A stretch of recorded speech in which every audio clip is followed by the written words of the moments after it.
Well, folks, it's no secret that this has pretty much been a week filled with irony, right? Especially with the revelations that pro-life Senate candidate Herschel Walker paid for an abortion. But there's even bigger irony happening a little south of Georgia, in the state of Florida. You know, the state where our governor recently shipped a bunch of Venezuelan migrants from Texas to Martha's Vineyard. Well, it turns out that now we need those people back. Because what's happening is that up north, in New York specifically, they're actually recruiting Venezuelan migrants to come down here to the state of Florida to help rebuild the state following the devastation caused by Hurricane Ian. That is the most delicious political irony I think I've ever heard. Ron DeSantis used these migrants, these asylum seekers, as political props. He used them as the bad guy, right? Ha ha, look what I did. I shipped them up here and now they're stuck with these horrible, gross people. Let's see how these blue states like it. Even though it's a state run by a Republican. And then as soon as Florida needs a little bit of help, as soon as things go sideways, they're like, oh my God, come save us, migrants.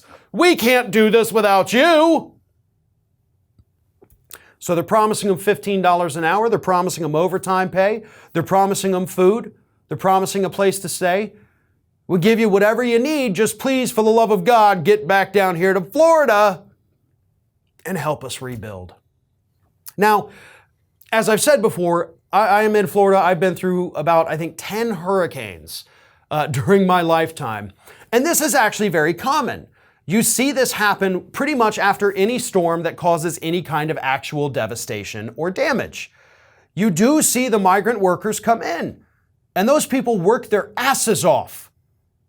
And they're working right alongside other volunteers. They're working alongside extra construction crews from other states. Everybody kind of bands together, and we depend on those people to help put our lives back together as quickly as possible.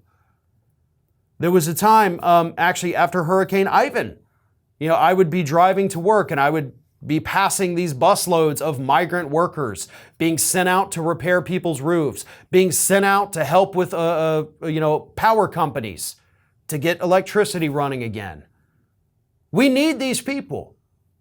And Ron DeSantis also seems to forget that outside of the devastation of a hurricane, we need migrants in the state of Florida anyway, because most of our industries, our biggest industries in the state, are completely reliant upon migrant workers and immigrants and asylum seekers. Tourism, fishing, construction, agriculture. Biggest industries here in the state of Florida. And huge percentages of those working populations are non-native people. They're people who immigrated here from other countries. Without those people, those workforces would not have enough people to actually do their jobs. We need those migrants. DeSantis wanted to use them as political props, and now the state of Florida has to beg them to come back. This should be bigger news. The hypocrisy should be bigger news. I don't know why it's not, other than the fact that the media has the attention span of a gnat and they've already moved on to other shiny objects. This is Hattie. Hattie wants to know why you have not subscribed to our channel. You obviously like our videos, so do us a favor and subscribe.